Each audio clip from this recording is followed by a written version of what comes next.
오늘 숨을 쉬는 것 감사, 나를 구원하신 것 감사, 내 뜻대로 안 돼도 주가 인도하신 것 모든 것 감사, 내게 주신 모든 것 감사,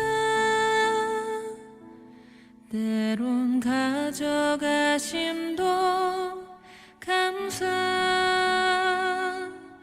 내게 고난 주셔서 주 뜻 알게 하신 것 모든 것 감사.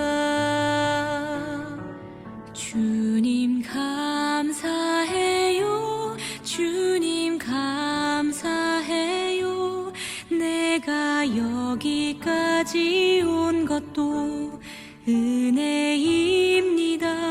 주님 감사해요, 주님 감사해요, 나를 사랑하신 주 사랑 감사합니다.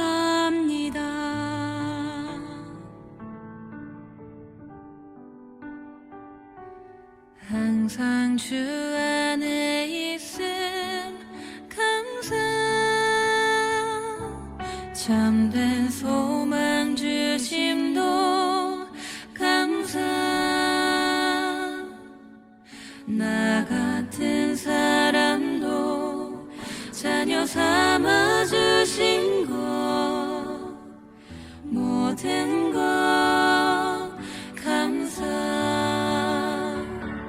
주님 감사해요, 주님 감사해요, 내가 여기까지 온 것도 은혜입니다.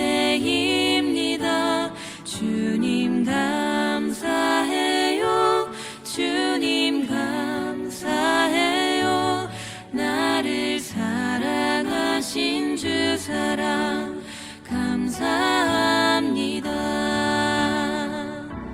주님 감사해요, 주님 감사해요, 내가 여기까지 온 것도 은혜입니다. 주님 감사해요, 주님 감사해요, 나를 사랑하신 주 사랑 감사합니다. 나를 사랑하신 주 사랑 감사합니다.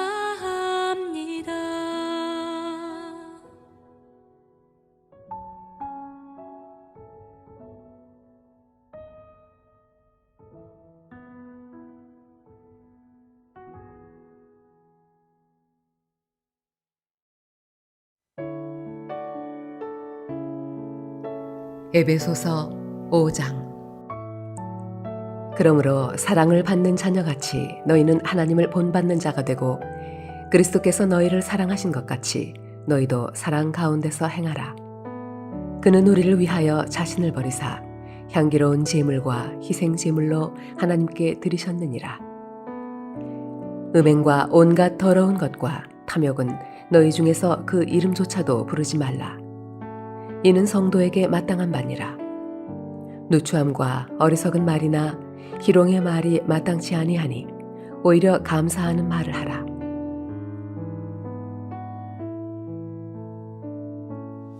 자, 오늘은 추수감사주일입니다. 정말 한 해 동안 하나님께서 얼마나 많은 은혜를 베풀어 주셨습니까? 우리 그 은혜를 함께 기억하고 또 감사하면서 하나님 앞에 예배하는 오늘 이 시간이 됐으면 좋겠습니다. 얼마 전 TV의 한 상담 프로그램에서 어떤 초등학생이 엄마에게 막 욕을 하는 모습을 보고 아주 깜짝 놀랐어요. 그런데 국립국어원이 발표한 청소년 언어 실태에 따르면 고등학생의 무려 76%가 친구들과 이야기할 때 욕설을 사용한다. 그렇게 대답을 했다고 합니다. 그런데 더 놀라운 것은 그 욕을 하는 학생의 10명 중에 7명이 초등학생 때부터 벌써 욕설을 사용하기 시작했다는 그런 결과가 나왔습니다. 물론 아이들만 탓할 것이 아니겠죠. 우리 한국 영화를 보면 정말 민망할 정도로 욕설이 등장하는 것을 볼 수가 있습니다. 그런데 여러분, 일본에서 사용하는 욕이 딱 2개라고 하죠. 바로 바보와 짐승. 그런데 우리나라는 어떻습니까? 얼마나 욕이 다양하고 많은지 몰라요. 인터넷은 더욱더 심각합니다. 익명성을 이용해서 온갖 악담과 폭언들을 퍼붓는 그런 경우가 많이 있어요. 말은 인격이라고 했는데 그야말로 인격이 무너진 그런 세상에 우리가 살아가고 있는 것입니다. 자, 우리가 예수님을 믿으면 뭔가 달라져야 하죠. 그런데 특별히 오늘 성경 말씀에 보면 감사하는 말을 하라, 그렇게 권면하고 있습니다. 신앙과 감사, 뗄래야 뗄 수 없는 관계입니다. 구원받은 성도, 성숙한 성도의 특징은 바로 감사입니다. 값없이 주시는 하나님의 은혜를 우리가 깨닫게 되면 자연스럽게 감사하는 삶을 살게 되는 것입니다. 여러분, 알고 보면 은혜가 아닌 게 없어요.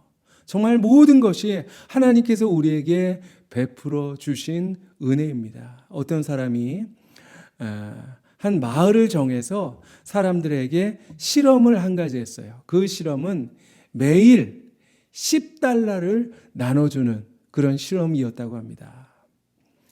첫째 날 마을 사람들은 $10를 받아들고 너무너무 고맙다고 막 허리를 숙이면서 인사를 하고 돈을 받아갔다고 합니다.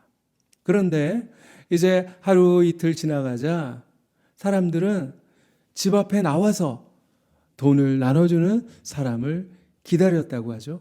그런데 일주일 정도가 되자 돈 받는 것이 마치 밥을 먹는 것처럼 그저 당연한 일상사가 되고 말았답니다.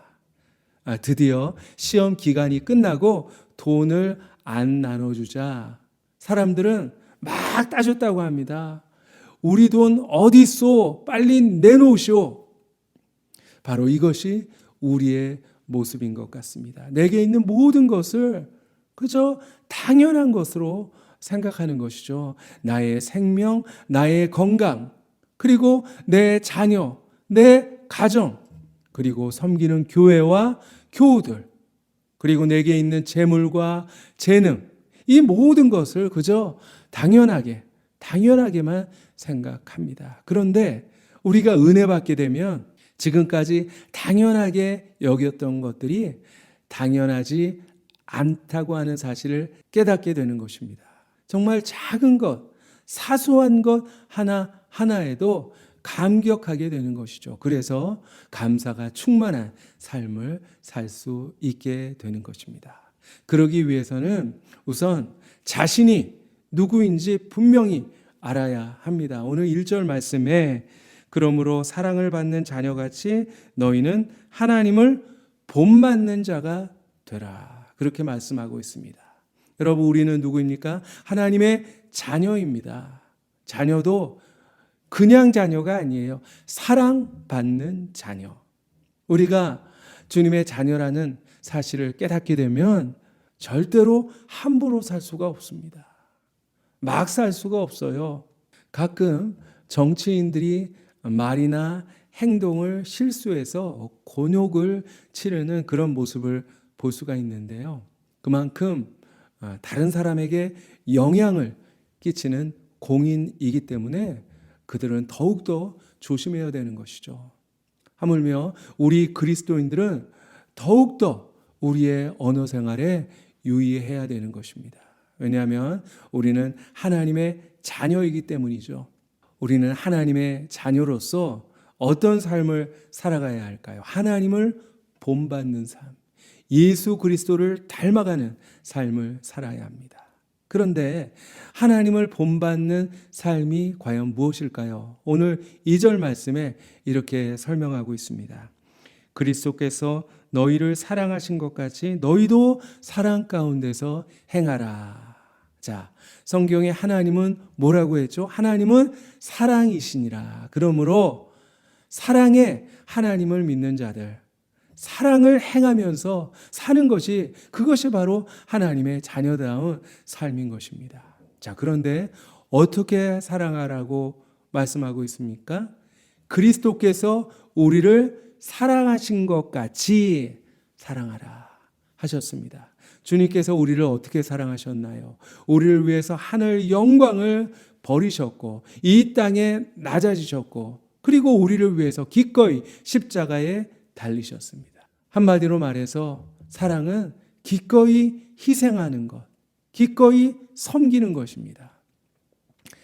예전에 섬기던 교회에서 한 성도님이 계셨는데 그분은 너무너무 형편이 안 좋아서 아주 낡고 오래되고 아주 비좁은 집에 혼자 살고 계셨어요. 그런데 마침 장마가 오고 막 태풍이 심해서 아주 수해를 크게 입으셨습니다.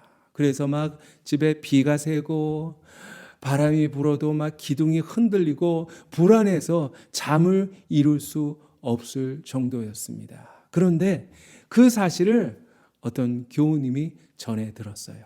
그래서 여러 명이 힘을 모아서 그 교우님의 집을 수리해 드렸습니다.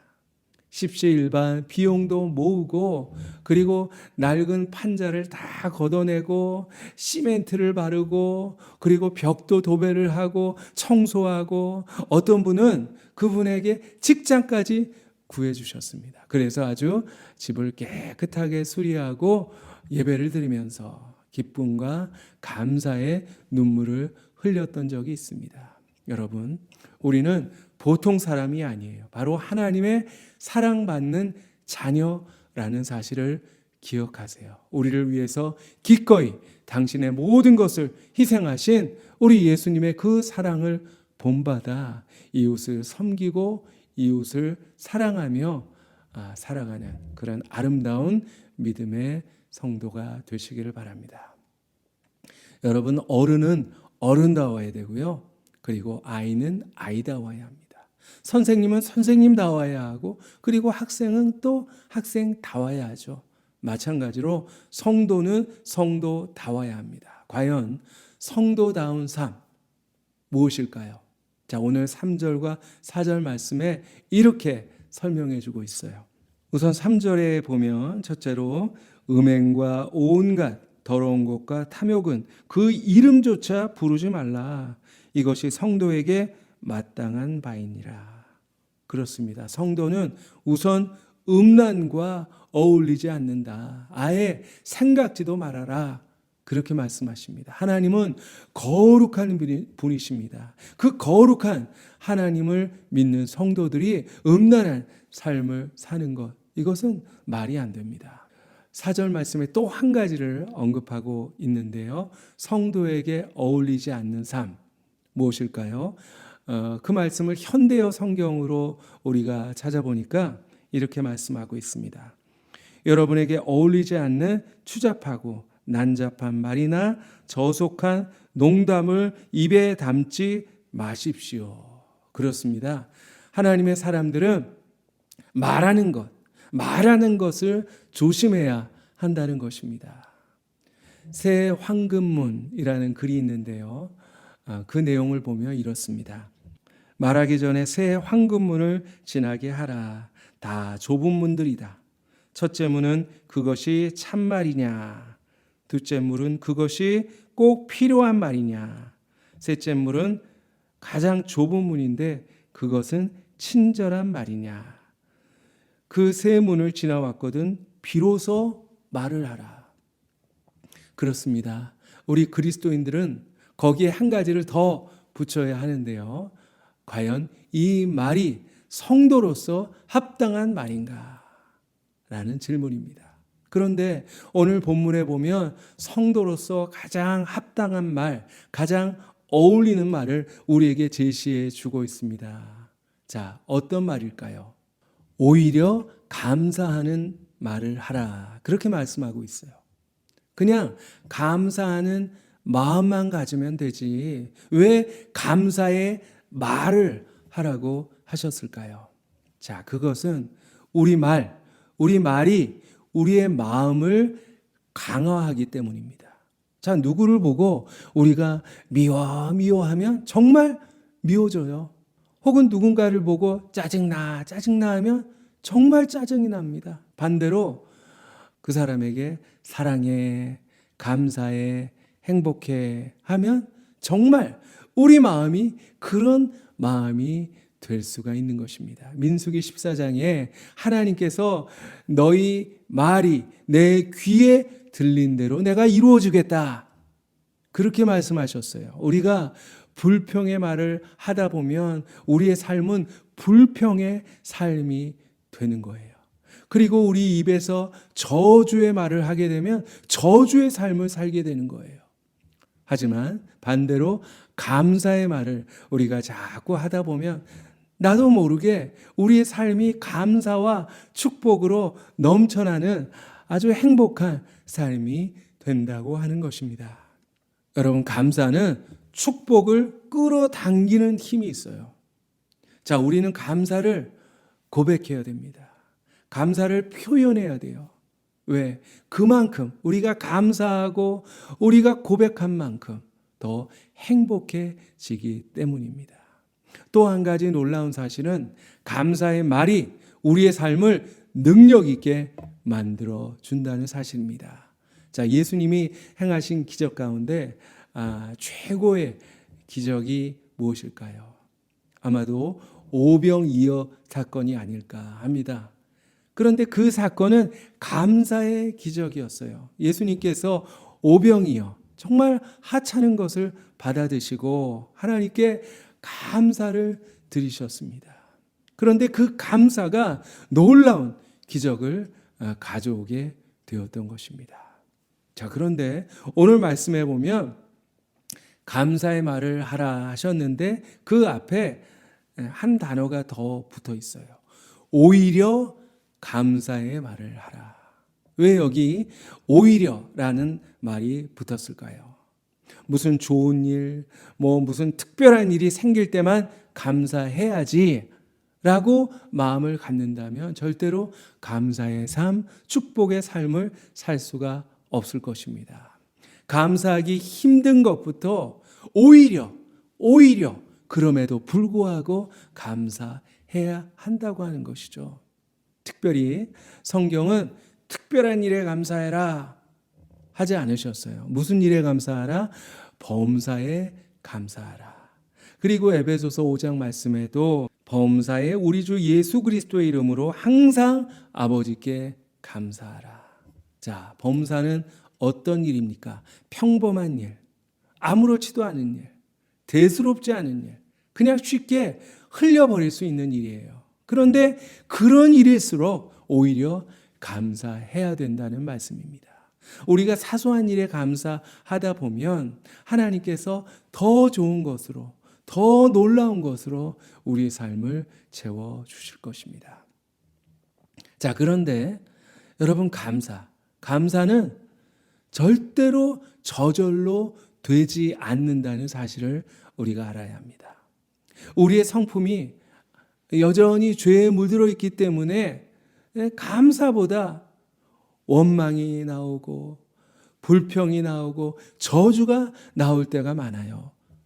우리 아이들에게 누군가 뭘 주셨을 때 감사합니다 라고 해야 돼. 그렇게 우리가 가르치죠. 여러분, 감사는 배워야 합니다. 불평은 배우지 않아도 돼요. 연습할 필요가 없어요. 노력하지 않아도 자동으로 터져 나와요. 그러나 감사는 노력해야 됩니다. 연습해야 되는 거예요. 의도적으로, 의식적으로 우리가 감사해야 되는 것입니다. 의도적으로 감사할 제목들을 찾아내야 합니다. 그래서 우리가 찬송가 가운데 받은 복을 세어보아라, 받은 복을 세어보아라, 그렇게 찬양하고 있지 않습니까? 하나님이 내게 뭘 주셨지? 나에게 있는 축복이 과연 무엇이지? 하나님이 주신 복을 우리가 찾아내야 돼요. 생각해내야 합니다. 우리가 think해야 thank할 수가 있는 것이죠. 아무 생각 없이 우리가 살다 보면 감사를 잃어버리고 그저 불행한 삶을 살게 되는 것입니다. 가족들에게, 친구들에게, 그리고 동료들에게 여러분 감사의 언어, 감사의 표현을 연습하시기를 바랍니다. 2명의 장애인이 있습니다. 하나는 스티븐 호킹 박사, 그리고 또 하나는 닉 부이치치. 호킹 박사는 블랙홀, 빅뱅 이론으로 유명한 물리학자죠. 그는 전신이 뒤틀리는 루게릭병 환자예요. 그런데 그는 위대한 설계라는 책에서 이렇게 말했습니다. 우주 탄생은 신의 작품이 아니다. 신은 필요 없다. 물리학이 우주 존재에 관한 본질적인 의문을 모두 설명해 줄 것이다. 그렇게 주장했어요. 아마도 그에게는 자신에게 이 무서운 병을 가져다 주신 하나님을 원망하는 마음이 있었던 것 같아요. 그래서 나를 이 모양으로 만든 하나님 필요 없어, 그렇게 외치고 싶었는지도 모르겠습니다. 알고 보면 참 불행한 사람이죠. 그런데 또 한 명의 장애인이 있습니다. 그는 닉 부이치치라는 사람인데요. 팔 다리가 없는 그런 아주 중증 장애인이에요. 그 역시 처음에는 몇 차례 자살 시도를 했을 만큼 절망하고 그리고 하나님을 원망했다고 합니다. 그러나 호킹과는 다르게 말씀 속에서 하나님을 만나게 됐어요. 날 때부터 앞을 보지 못하는 장애인에게 사람들이 누구의 죄 때문입니까? 그렇게 물었을 때 예수님께서 이 사람에게서 하나님이 하시는 일을 나타내기 위함이다. 그렇게 말씀해 주셨어요. 그 말씀을 통해서 닉은 자신의 사명을 발견하게 됩니다. 그리고 그는 세계 전역을 다니면서 수많은 사람들에게 지금도 희망을 선포하고 있습니다. 그는 이렇게 이야기합니다. 나는 행복합니다. 여러분, 지금 내 웃음은 진짜 웃음입니다. 가지고 있는 것에 감사하면 행복해집니다. 가지고 있는 것에 감사하면 행복해집니다. 감사와 불평, 이 두 가지가 삶을 이렇게 뒤바꿔 놓은 것입니다. 여러분, 우리도 감사의 말로 인생을 바꿀 수가 있어요. 여러분 입술에서 정말 감사의 열매가 가득할 수 있기를 바랍니다. 그래서 여러분의 삶이 정말 풍성하고 행복에 벅찬 그런 인생이 되기를 소망합니다. 기도하겠습니다. 하나님 아버지, 주님께서 지금까지 우리에게 베풀어 주신 모든 은혜 감사합니다. 그러나 부족한 저희들 때로 하나님의 은혜를 잊어버리고 나도 모르게 불평하며 원망할 때도 있었습니다. 주님, 우리를 용서하여 주시고 하나님, 우리의 삶이, 우리의 입술이 언제나 감사가 가득한 그런 삶이 될 수 있도록 주여 도와주시옵소서. 비록 우리 삶에 부족한 게 많을지라도 오히려 감사하는 말을 함으로 그 감사로 하나님의 축복을 끌어당길 수 있는 저희들 되게 하여 주시고, 특별히 우리 가정에 감사가 넘쳐나서 우리의 가정이 더욱더 행복한 가정, 행복한 교회가 될 수 있도록 주여 역사하여 주시옵소서. 예수님 이름으로 기도합니다. 아멘. 이제는 예수 그리스도의 은혜와 하나님의 사랑과 성령님의 교통하심이 십자가에서 베풀어 주신 그 사랑 기억하고 더욱더 감사가 넘치는 삶을 살아갈 것을 마음으로 다짐하는 우리 사랑하는 모든 교우들 머리머리 위에 저들의 가정에 풍성한 축복으로 함께 하시기를 간절히 축원하옵나이다. 아멘.